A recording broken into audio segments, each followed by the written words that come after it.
everyone. It is February the 19th. I'm Pastor Kevin, and we are moving right along into chapter 12 of the book of Acts. Here we go.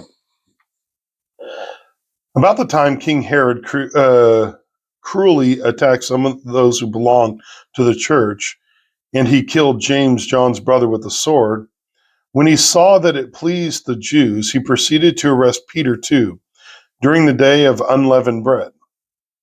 After the arrest, he put him in prison and assigned 4 squads and 4 soldiers each to guard him, intending to bring him out to the people after the Passover.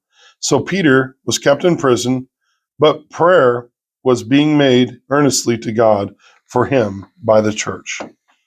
On the night before Herod was to bring him out for execution, Peter was sleeping between 2 soldiers, bound with 2 chains, while the sentries in front of the door guarded the prison. Suddenly, an angel of the Lord appeared, and a light shone in the cell, striking Peter on the side. He woke him up and said, "Quick, get up." Then the chains fell off his wrists. "Get dressed," the angel told him, "and put on your sandals." And he did so. "Wrap your cloak around you," he told him, "and follow me." So he went out and followed, and he did not know what took place through the angel was real, but thought he was just seeing a vision. After they passed the first and second guard post, they came to the iron gate which leads to the city, which was opened to them by itself. Then went aside and passed one street, and immediately the angel left him.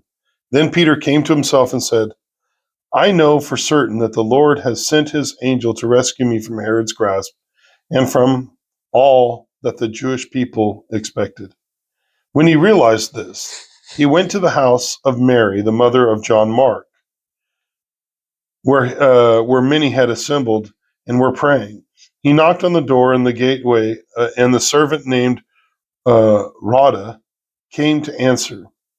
She recognized Peter's voice, and because of her joy, she did not open the gate, but ran in and announced that Peter was standing at the gateway.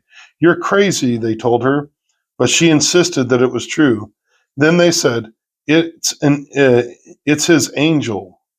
Peter, however, kept on knocking, and when they opened the door, they saw him and were astounded. Motioning to them with his hands to be silent, he explained to them how the Lord had brought him out of the prison. "Report these things to James and his brothers," he said. Then they departed and went to a different place. At daylight, there was a great commotion among the soldiers as to what could have become of Peter. After Herod had searched and did not find him, he interrogated the guards and ordered their execution. Then Herod went down from Judea to Caesarea and stayed there. He had been very angry with the Tyrannus and the Sidonians.